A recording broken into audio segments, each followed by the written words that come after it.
दर्शकवृन्द नमस्कार। कार्यक्रम कोभिड हटलाइनको यो नयाँ श्रृङ्खलामा यहाँहरूलाई हार्दिक स्वागत छ। म किशोर निरोला। दर्शकवृन्द, हामी यस कार्यक्रममा तपाईका विभिन्न समस्या, गुनासा र तिनको समाधानका लागि सम्बन्धित निकायसँग समन्वय गर्दै मध्यस्थकर्ताको भूमिका निर्वाह गर्दै आएका छौँ। सँगसँगै समसामयिक र सार्वजनिक महत्त्वको विषयलाई पनि कार्यक्रममा स्थान दिँदै आएका छौँ र हामीलाई यो सहयात्रामा साथ दिइरहेको छ नेपाल दूरसञ्चार प्राधिकरणले।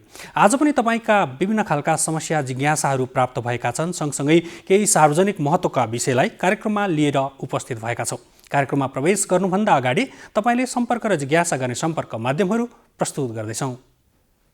कार्यक्रम कोभिड हटलाइनमा कोरोना भाइरस कोभिड-19 का कारण सृजना भएका विभिन्न समस्या वा गुनासो राख्नका लागि सम्पर्क माध्यमहरू फोन, एसएमएस र फाइबरका लागि 98 427 49 075, Facebook NTV response, email ntvcovid19response@gmail.com।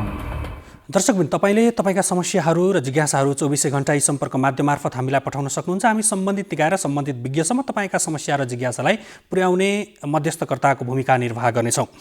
दर्शकवृन्द, corona भाइरसको दोस्रो लहर नेपालमा प्रवेश गरेसँगै विभिन्न खालका चर्चा, बहस र छलफलहरू हुन थालेका छन् र विद्यालय तहको विषयमा विभिन्न खालका चर्चा, छलफलको विषय यति बेला भइरहेको छ र हिजो मात्र मन्त्री परिषदले पनि तत्कालै विद्यालय बन्द नगर्ने र बरु त्यसमा थप मापदण्डहरू अपनाएर सतर्कताको विषयलाई ध्यान दिने र सीमा क्षेत्रमा होल्डिङ सेन्टरहरू स्थापना गर्ने लगायतका विषयमा निर्णय गरेको छ। यद्यपि यो विषय कतिपय ठाउँमा विद्यार्थीहरूमा सङ्क्रमण बढ्दै जाँदाखेरि विद्यालय बन्द गर्नुपर्ने स्थिति पनि देखिएको छ। यसतर्फ सचेत हुनको लागि पनि स्वास्थ्य तथा जनसङ्ख्या मन्त्रालयले आग्रह गरेको छ र दोस्रो लहरको विषयमा विभिन्न खालका जिज्ञासाहरू आउने क्रममा फेरि पनि हामीलाई केही जिज्ञासाहरू प्राप्त भएका छन् र म पहिलो विषयवस्तुतर्फै जोडिन चाहन्छु र यति बेला हामीसँग प्रत्यक्ष भाइबर सम्पर्कमा पाटन स्वास्थ्य विज्ञान प्रतिष्ठानका निर्देशक डाक्टर रवि साक्य हुनुहुन्छ। डाक्टर साहब, स्वागत छ यहाँलाई कार्यक्रममा।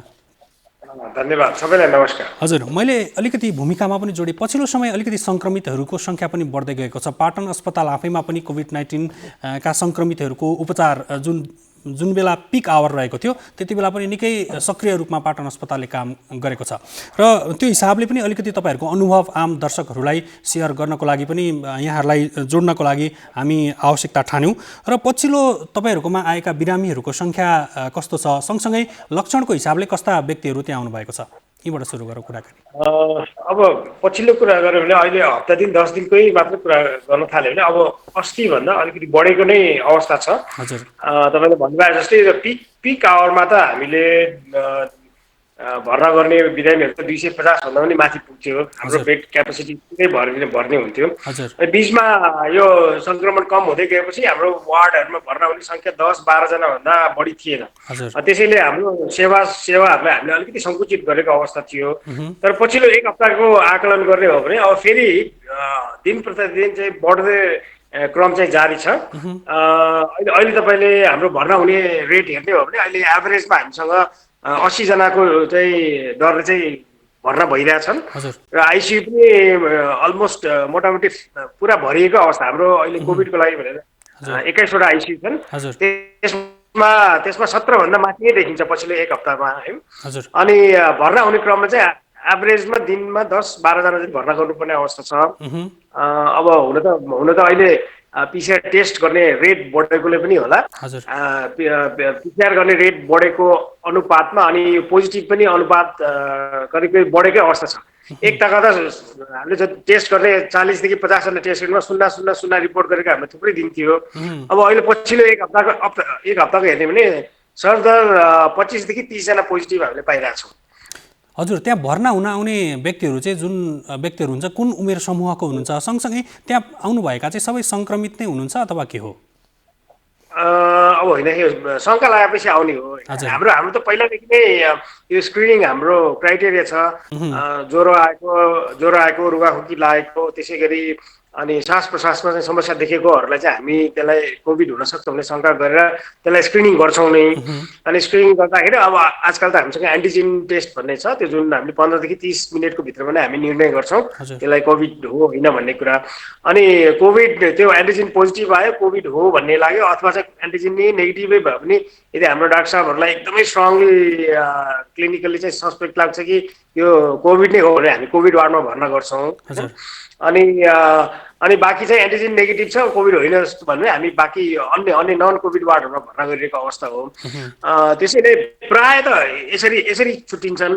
र अब अघि तपाईँहरूले भन्नुभयो जस्तै हामी चाहिँ अब कोभिडको रेफरल सेन्टर पनि भएको हुनाले कति ठाउँमा चाहिँ अन्य ठाउँमा पिसिआर पोजिटिभ भएर अनि भर्ना गर्नुपर्ने अवस्था भएर चाहिँ हामी सिधै हामी कहाँ रेफर गरेर भर्ना गर्न आउनेहरू पनि छन्। र तपाईँले जहाँसम्म जुन लक्षण पहिला जस्तै नै हो, त्यही 2-3 दिनदेखि ज्वरो आइराख्ने अनि रुगाखोकी लाग्ने अनि कतिलाई चाहिँ श्वास प्रश्वासमा गाह्रो हुने, त्यो भएर नै हामी आयौँ। र अब भर्ना गर्ने त क्राइटेरिया पहिलाकै हो, हामी अब सामान्य रोगी उसलाई खासै गाह्रो नभइरहेको, सास फेर्नमा गाह्रो नभएको, अक्सिजन सेचुरेसन पुग्नेहरू यिनीहरूलाई त हामी घरमै आइसोलेसन गरेर बस्नु भनेर नै हामी पठाइरहेको छौँ।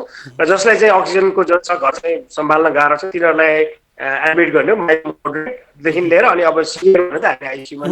जस्तो डाक्टर साहब यसमा चाहिँ अस्पताल भर्ना गर्नको लागि जति बेला पिक आवर थियो त्यति बेला चाहिँ सामान्य बेड पनि नपाउने स्थिति बनेको थियो होइन। विभिन्न खालका ठाउँहरूमा जाँदाखेरि पनि त्यो स्थिति नभएकोले गर्दाखेरि ठुलो समस्या सिर्जना भएको थियो। यति बेला चाहिँ पाटन अस्पतालमा सामान्य रूपमा भर्ना हुन सक्ने अथवा त्यहाँ क्यापेसिटीको हिसाबले कति छन् र सँगसँगै सामान्य रूपमा भर्ना हुन सक्छन् कि सक्दैनन् जसलाई चाहिँ गाह्रो भएको छ कोभिडको कारणले? हामी हामीले एकदम म्याक्सिमम हामीले फुल क्यापेसिटी गऱ्यो भने अझै हामीसँग 260 बेडको हाम्रो अहिले कोभिडको लागि क्यापेसिटी छ। त्यो सबै चाहिँ युज गर्नु परेको अवस्था छैन। अघि भने चाहिँ अस्ति बिरामी नभएको बेला हामीले त्यो वार्डहरू बन्द गर्दै सङ्कुचित गर्दै लगायो अनि अरू अन्य नन कोभिड बिरामीहरूलाई सेवा दिँदै गएको।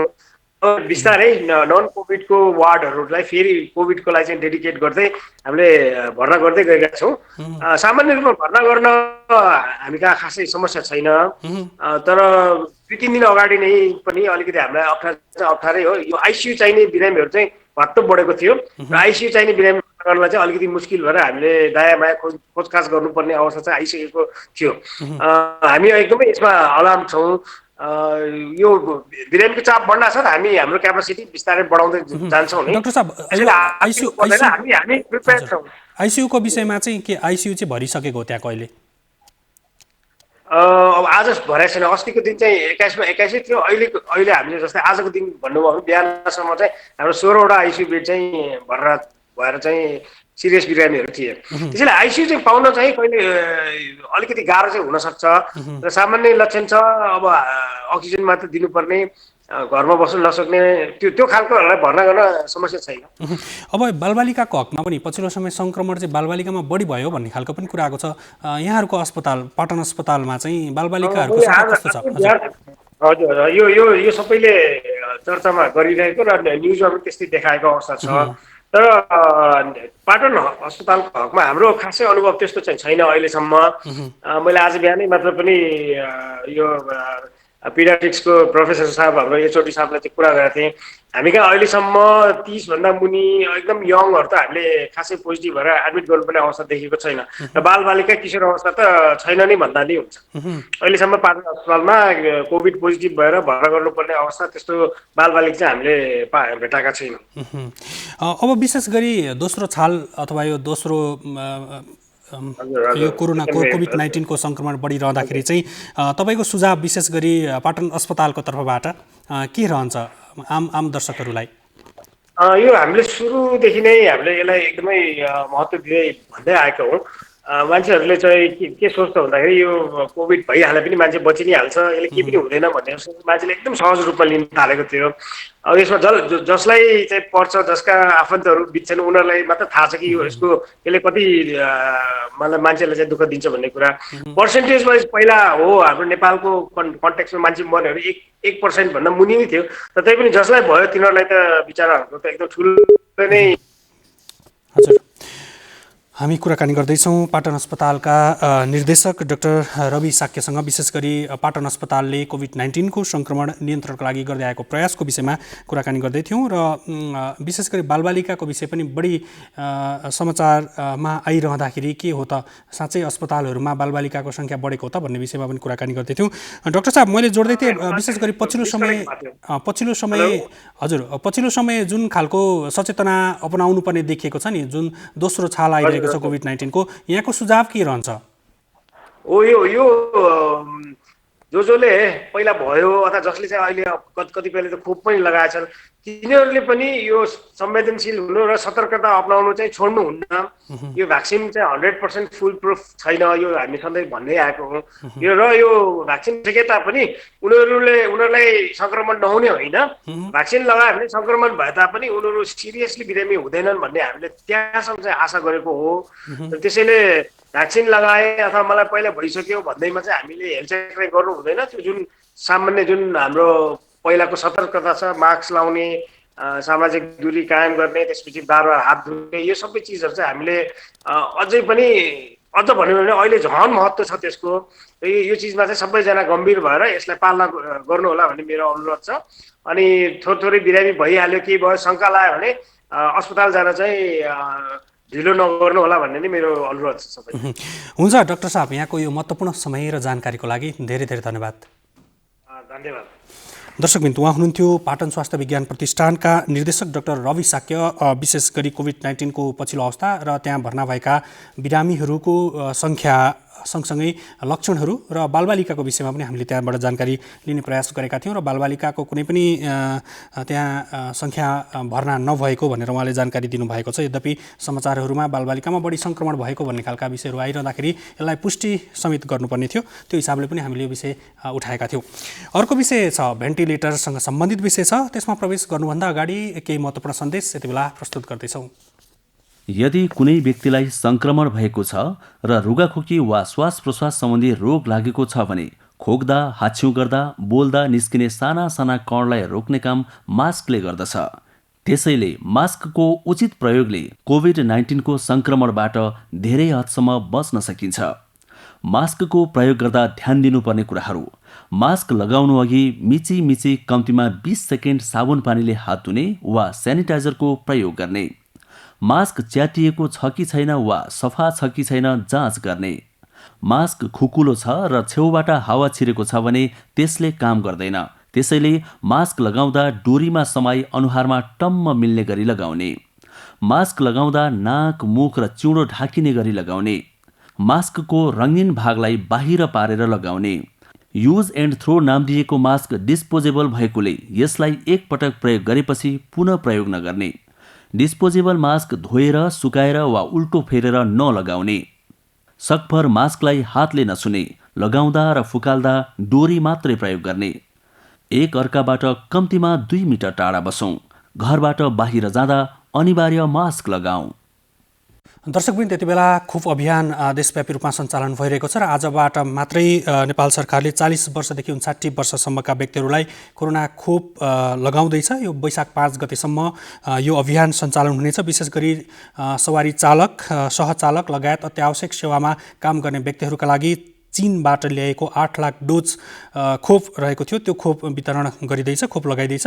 यो अभियान सञ्चालन हुँदैछ। सँगसँगै कोभिड-19 को सङ्क्रमण बढ्दै जाँदाखेरि बालबालिकामा पनि सङ्क्रमण देखिएको भन्ने कुराहरू आइरहँदाखेरि भेन्टिलेटरको विषयमा पनि केही जिज्ञासाहरू आएका छन्। भेन्टिलेटर अभाव हुने हो कि भन्ने खालका विषयहरू पनि रहेका छन् र हामीले पाटन अस्पतालसँग र केही अरू अन्य सरकारी अस्पतालहरूसँग बुझ्दै गर्दाखेरि भेन्टिलेटर भरिँदै गएको भन्ने खालका जानकारीहरू पनि हामीले प्राप्त गरिरहँदाखेरि यो विषयमा आज हामी कुराकानी गर्दैछौँ र यति बेला हाम्रो प्रत्यक्ष भाइबर सम्पर्कमा भेन्टिलेटर बैङ्कका संस्थापक डाक्टर विशाल ढकाल हुनुहुन्छ। डाक्टर साहब, स्वागत छ यहाँलाई कार्यक्रममा। हजुर, सुन्नुभएको छ यहाँले हामीलाई? सुनिरहेको छु। हजुर, मैले अलिकति भूमिकामा पनि जोडेर कतिपय ठाउँमा भेन्टिलेटरको विषय हामीले 1 वर्ष यो कोभिड-19सँग गुजारिरहँदाखेरि चाहिँ भेन्टिलेटरको समस्या पनि एउटा ठुलो समस्याको रूपमा रहेको थियो र यति बेला फेरि पनि कोभिड-19को यो दोस्रो छाल आइरहँदाखेरि अस्पतालहरूमा बुझ्दाखेरि भेन्टिलेटर भरिँदै गएको भन्ने खबरहरू प्राप्त भइरहेका छन्। तपाईँहरूले यो अभियानमा पनि जोडिराख्नु भएको छ, त्यति बेला पनि तपाईँले ठुलो सहयोग गर्नुभएको थियो धेरै व्यक्तिहरूलाई र त्यो हिसाबले पनि यहाँहरूलाई हामीले यहाँ जोड्न खोज्यौँ।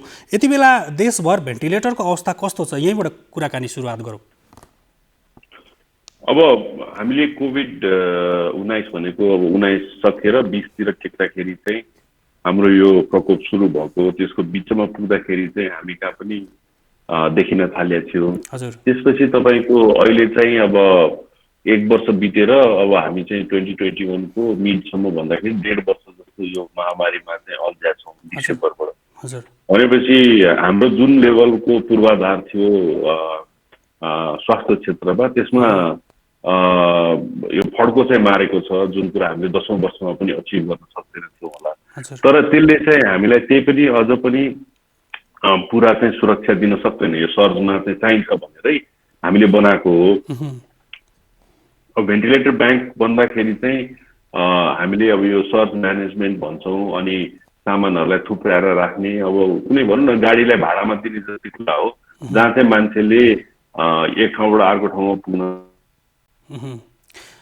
यो मानिसको जीवन मरणसँग जोडिएको विषय पनि भएकोले गर्दाखेरि यो भेन्टिलेटर आफैमा पनि एउटा महत्त्वपूर्ण विषय हो र मानिसले जीवन मृत्युसँग लडिरहँदाखेरि जुन हिसाबले भेन्टिलेटरको आवश्यकता पर्दछ त्यति बेला भेन्टिलेटर सहज रूपमा पाइएन भने व्यक्तिले मृत्युवरण गर्न सक्ने स्थिति पनि रहन्छ र कोभिड-19को हकमा यो खालको समस्याहरू देखिएको पनि छ। र हामीले कोभिड-19 जति बेला नेपालमा पिक अवस्थामा पुगेको थियो त्यति बेला भेन्टिलेटर त के सामान्य बेड पनि पाउन सक्ने स्थिति थिएन। त्यो हिसाबले गर्दाखेरि भेन्टिलेटरको आवश्यकता मानिसलाई बचाउनका निमित्त पनि ठुलो महत्त्वपूर्ण योगदान पुर्याउन सक्ने भएकोले गर्दाखेरि पनि भेन्टिलेटर बोइङको त्यति बेलाको सहकार्य, नेपाल सरकारसँगको सहकार्य र आम रूपमा उपलब्ध गराउँदै आएको जुन खालको सेवा थियो त्यो हिसाबले पनि आफैमा महत्त्वपूर्ण छ। र हामीले कुराकानी गर्दै थियौँ भेन्टिलेटरको अवस्था, पछिल्लो अवस्था के छ र भेन्टिलेटर अब अभाव हुन सक्ने सम्भावना जुन खालको छाल देखेको छ यो विषयमा पनि कुराकानी गर्दैछौँ।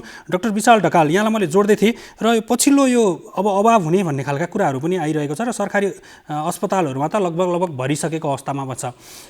तपाईँले के देख्नुहुन्छ यो अहिले पछिल्लो यो भेन्टिलेटर अब अभाव हुन सक्ने अथवा तपाईँहरूको मौजुदा के कस्तो अवस्थामा छ, नेपाल सरकार र यहाँहरूसँग भएको टोटल अलिकति जानकारी गराइदिनुहुन्छ?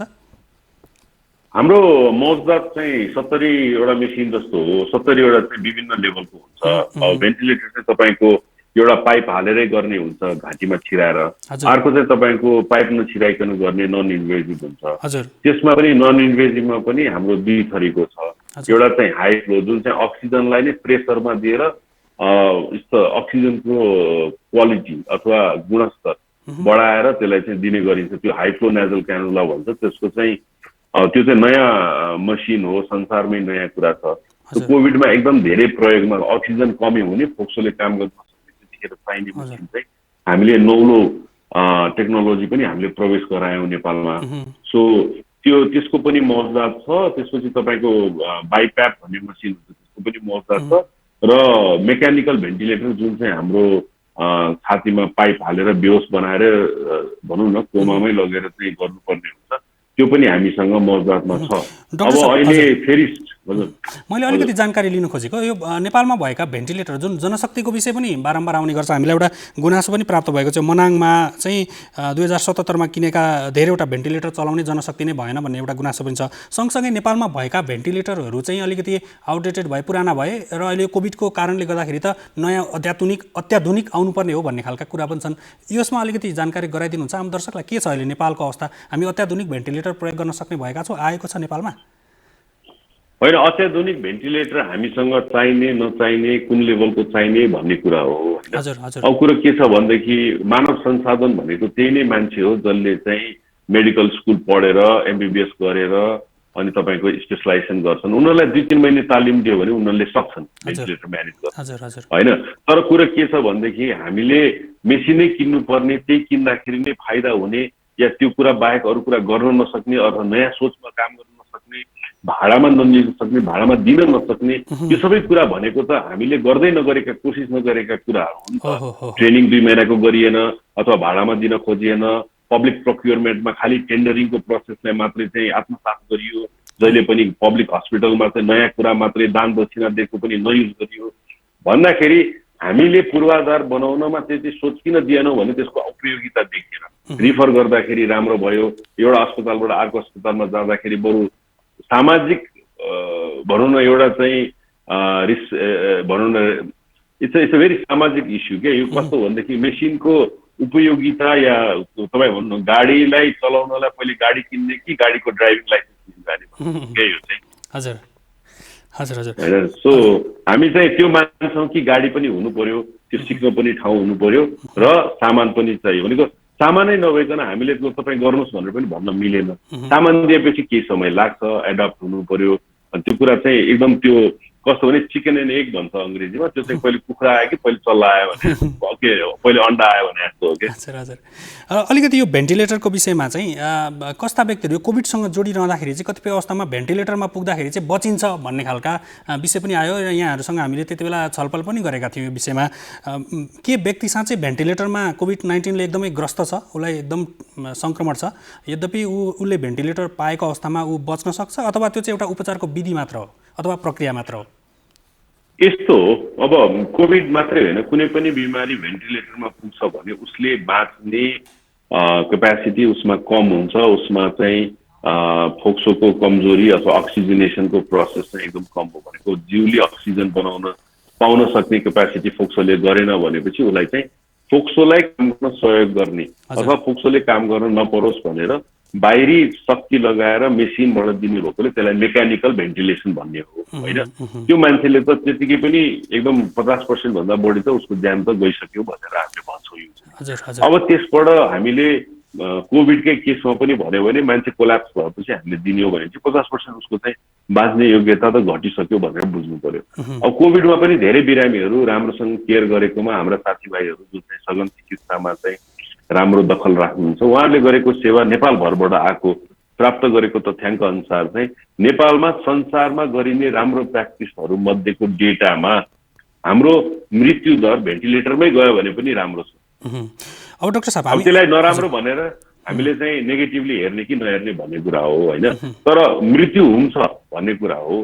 तर हाम्रा डाक्टरहरूको दक्षता योग्यता र उनीहरूले पाएका स्रोत साधनको क्यापेसिटीमा उहाँहरूले गरेको कुरामा चाहिँ एकदमै शङ्का गर्नुपर्ने छैन। भेन्टिलेटरबाट गएपछि मान्छे सिधै मरिहाल्यो भन्ने पनि होइन, तर त्यो मेसिनै नपाएर मान्छेले फ्याट भएर चाहिँ यताबाट उता झुल्टुङ पार्नुपर्ने अवस्था चाहिँ नआओस् भन्ने चाहिँ हाम्रो एउटा प्रयास। सेटिस्फ्याक्सनको लेभल राम्रो छ। र अन्त्यमा डाक्टर साहब हामीले बुझ्न खोजेको तपाईँहरूले जुन खालको यो अभियान सञ्चालन गरिराख्नु भएको छ त्यसमा कोही व्यक्तिलाई भेन्टिलेटरको आवश्यकता पर्यो, अस्पतालमा कुनै अस्पतालमा पाइने, यदि त्यस्तो स्थिति सिर्जना भयो भने कामना गरौँ त्यो स्थिति नआओस्, यद्यपि त्यो स्थिति आयो भने तपाईँहरूले कसरी सहयोग गर्नुहुन्छ र कसरी तपाईँहरूलाई सम्पर्क गर्ने र त्यो भेन्टिलेटर चाहिँ प्राप्त गर्न सकिन्छ? अन्त्यमा हाम्रो सिम्पल छ, हामीले इन्डिभिजुअल कसैलाई पनि मेकानिकल भेन्टिलेटर चाहिँ दिँदैनौँ। संस्थागत रूपले जस्तो अस्ति भर्खर हामी चाहिँ स्वास्थ्य सामाजिक मन्त्री हुनुहुन्छ प्रदेश नम्बर 5 को, जसले चाहिँ हाम्रो भेन्टिलेटरहरू लगेर धेरै अञ्चल अस्पतालको मेसु हुनुहुन्छ, महिला हुनुहुन्छ डाक्टर साहब गुप्ता, उहाँले पनि भेटेर हामीले कुरा गऱ्यौँ। संयोजन चाहिँ हाम्रो इन्स्टिट्युसनल लेभलमा हामी अस्पतालका एकदम त्यो इन्स्टिट्युसनल रिलेसनमा हामीले मेसिन दिन्छौँ, इन्डिभिजुअल लेभलमा पनि हामी मेसिन दिन्छौँ। कुन दिन्छौँ भन्दाखेरि जुन चाहिँ नन इन्भेजिभ कम्युनिटीमा युज हुन सक्ने भेन्टिलेसन सपोर्ट, जस्तो बाइप्याप भन्छ, जहाँ चाहिँ फोक्सोले के अरे अक्सिजन तान्न सक्दैन, त्यहाँ चाहिँ मेसिन लगाइदिएर नाकबाट अनि त्यसले चाहिँ फोक्सोमा अक्सिजन दिन्छ। सो त्यस्तो डिभाइसहरू चाहिँ छन् जुन चाहिँ कम्युनिटीमा युज हुनसक्छ, कोभिडमा पनि युज हुनसक्छ। त्यो कुरा चाहिँ हामी दिन्छौँ इन्डिभिजुअललाई। अब भेन्टिलेटर चाहिँ हामीले इन्स्टिट्युसनलाई दिन्छौँ। र अझ मनन योग्य कुरा के छ भने कोभिडको लागि हाम्रो एकदम विशेष प्रोग्राम छ। यो एकदम इम्पोर्टेन्ट कुरा के हो भने कोभिडमा हामीले पब्लिक हस्पिटललाई दिने प्राइस चाहिँ फेरि घटाएर चाहिँ अझ हामीले चाहिँ अझ कम पैसामा लिएर आएका छौँ।